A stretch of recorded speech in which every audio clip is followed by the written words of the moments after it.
तो given question क्या है, a person is turn to his right after walking 80 metre toward north he walk 50 metre, again he turn to his right and walk 30 metre, after it he turned to his right and walked 40 meter. Now again he turned to his right and walked 40 meter. Finally he turned to his left and walked 30 meter. Now in which direction he is facing? देखो ये question देखने में थोड़ा बड़ा लग रहा है but इसका solution without pen and paper तुम दे सकते हो।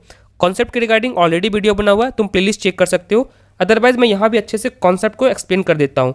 क्वेश्चन में कभी भी पूछता है ना in which direction he is facing, like question में पूछता है in which direction he is facing और मूविंग, वहाँ पे कुछ नहीं करना है, डिस्टेंस लिखने की कोई नीड नहीं है। जस्ट तुम्हें देखना है इनिशियल डायरेक्शन क्या दिया हुआ है, ठीक है, उसके राइट जा रहा है, फिर लेफ्ट जा रहा है, फिर clock wise, anti clock wise, right left जो भी दिया हुआ है लिख दो। इसके बेसिस पे तुम्हें फाइनल डायरेक्शन आराम से मिल जाएगा, ठीक है। चलो क्वेश्चन को पढ़ते हैं। और याद रखना क्लॉक वाइज मतलब समझ रहे हो क्या होता है? क्लॉक वाइज मतलब तुम बोल सकते हो अगर राइट डायरेक्शन में जा रहा है तो क्लॉक वाइज, लेफ्ट में जा रहा है तुम्हारा तो एंटी क्लॉक वाइज। ये समझ में आ गया होगा। चलो अब क्वेश्चन को बनाता हूँ मैं। क्वेश्चन क्या है, person is turn to his right, person तुम्हारा राइट की तरफ जा रहा है and he walk 80 metre toward north, तुम्हारा नॉर्थ की तरफ जा रहा है टूवर्ड, ठीक है। ये इनिशियल मिल गया तुम्हारा। अब देखो क्या है, तुम्हारा नॉर्थ की तरफ जा रहा है and he walk 50 metre, again he turn to his right, ये राइट की तरफ तुम्हारा टर्न ले रहा है and walk 30 metre, after it he turn to his right, ये राइट की तरफ तुम्हारा जा रहा है and walk 40 metre, now again he turn to his right, फिर से तुम्हारा ये राइट ले रहा है and walk 40 metre, finally he turn to is left and walk 30 metre, ठीक है। अब याद रखना ना, अगर 4 बार तुम्हारा लेफ्ट आता है जहाँ पे तुम हो सेम वहीं पे रहोगे। मैं दिखा देता हूँ एक बार, शायद ये बेसिक कॉन्सेप्ट सबको पता होगा, फिर भी मैं अच्छे से इसे एक्सप्लेन कर देता हूँ, ठीक है। ये तुम्हारा दिया हुआ है, ये हो गया तुम्हारा नॉर्थ, ये हो गया तुम्हारा साउथ, ये हो गया तुम्हारा ईस्ट, ये हो गया तुम्हारा वेस्ट।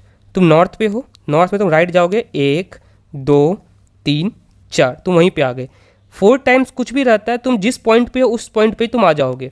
ये बेसिक कॉन्सेप्ट है, जान लो। कॉन्सेप्ट क्या दिख ही रहा होगा, एक बार में यहाँ पे आए, दूसरा बार में यहाँ पे आए, तीसरा बार में यहाँ पे आए, चौथा बार में तुम यहाँ पे आ गए, ठीक है। तो मतलब इसका देने का कोई सेंस नहीं बनता है।